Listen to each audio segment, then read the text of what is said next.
ದಿನವೂ ಕೂಡ ಆಗಿದೆ. ಕಾರಣ ಕನ್ನಡ ಸಾಹಿತ್ಯ ಪರಿಷತ್ತು ಸಂಸ್ಥಾಪನೆಗೊಂಡಂತಹ ಈ ಶುಭ ಸಂದರ್ಭದಲ್ಲಿ ಚಿಂತಾಮಣಿ ತಾಲೂಕು ಕನ್ನಡ ಸಾಹಿತ್ಯ ಪರಿಷತ್ತಿನ ವತಿಯಿಂದ ಆಯೋಜನೆ ಮಾಡಿದ್ದ ಪ್ರತಿಯೊಂದು ಕಾರ್ಯಕ್ರಮವು ಅರ್ಥಪೂರ್ಣವಾಗಿದೆ, ಅತ್ಯವಶ್ಯಕವೂ ಕೂಡ ಆಗಿದೆ. ನಾಡಿನಾದ್ಯಂತ ಈ ದಿನ ಅನೇಕ ಕಾರ್ಯಕ್ರಮಗಳನ್ನು ಈ ಸಂದರ್ಭದಲ್ಲಿ ಹಮ್ಮಿಕೊಂಡಿದ್ದಾರೆ. ನಾನು ಹೇಳಕ್ ಬಯಸ್ತೇನೆ, ಚಿಂತಾಮಣಿಯಲ್ಲಿ ನಡೆದಂಥ ಅರ್ಥಪೂರ್ಣ ಅದ್ಭುತ ಕಾರ್ಯಕ್ರಮ ರಾಜ್ಯದ ಯಾವ ಮೂಲೆಯಲ್ಲೂ ನಡೆಯಲಿಕ್ಕಿಲ್ಲ ಎಂಬುದು ನನ್ನ ಭಾವನೆಯಾಗಿದೆ. ಕಾರಣ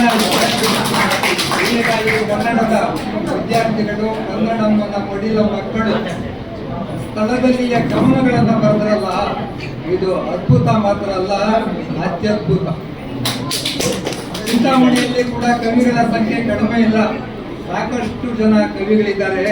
ಅದರಲ್ಲಿ ಪ್ರಥಮವಾಗಿ ನಡೆಸ್ಕೊಬೇಕಾಗಿರೋದು ನಾವು ಇಡೀ ಜಗತ್ ಪ್ರಸಿದ್ಧಿಯಾದಂತಹ ಲಕ್ಷಾಂತರ ಮಂದಿ ಸದಾಕಾಲ ಸ್ಮರಿಸುವಂತಹ ದ್ವಿಭಾಷಾ ಕವಿ ಕೈವಾರ ತಾತಯ್ಯನವರನ್ನು, ಅವರು ಕೂಡ ಒಬ್ಬ ಕವಿಯಾಗಿದ್ದರು ಅನ್ನೋದನ್ನ ಈ ಸಂದರ್ಭದಲ್ಲಿ ಹೇಳಿ ಬಯಸ್ತೇನೆ. ವಿದ್ಯಾರ್ಥಿಗಳು ಮತ್ತು ವಿದ್ಯಾರ್ಥಿನಿಯರು ಬಹಳ ಆಸಕ್ತಿಯಿಂದ ಪಾಲ್ಗೊಂಡು ತಮ್ಮ ಸ್ವರಚಿತ ಅರ್ಥಪೂರ್ಣ ಕವನಗಳನ್ನು ರಚಿಸಿ ತಮ್ಮ ಕವನಗಳನ್ನು ಮೂಡಿಸಿ ಪ್ರಚಲಿತ ವಿದ್ಯಮಾನಗಳನ್ನು ಅನಾವರಣಗೊಳಿಸಿದ್ದಾರೆ. ನಿಮಗೆ ವಂದನೆ, ಅಭಿನಂದನೆ.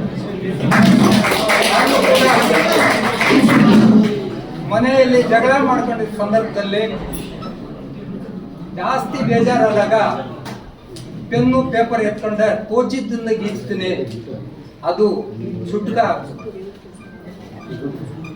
ಅದಕ್ಕೆ ಸಮಯ ಬೇಕಾಗ್ತದೆ. ಆದರೆ ಒಂದು ಕವನ ಕುಂತಿದ ಕಡೆ ಬರೆಯೋದು ಅಷ್ಟು ಸುಲಭ ಸಾಧ್ಯವಾದ ಮಾತಲ್ಲ. ಕುಂತಿದ ಕಡೆ ಚಪ್ಪಾಳೆ ತಟ್ಬೋದು, ಕವನ ಬರೆಯೋದು ಅಷ್ಟು ಈಸಿ ಅಲ್ಲ. ಆದರೂ ಕೂಡ ಅಂತ ಒಂದು ಮಹತ್ತರ ಸಾಧನೆಯನ್ನ ಈ ಕಾಲೇಜಿನಲ್ಲಿ ಈ ದಿನ ತಾವು ಮಾಡಿದ್ದೀರಿ ಅಂತ ಹೇಳಿದ್ರೆ ಖಂಡಿತ ಇದು ನೀವು ನಮ್ಮ ಸಾಹಿತ್ಯ ಲೋಕಕ್ಕೆ ಕೊಟ್ಟಂತಹ ಒಂದು ಅಪಾರ ಕೊಡುಗೆಯಾಗಿದೆ.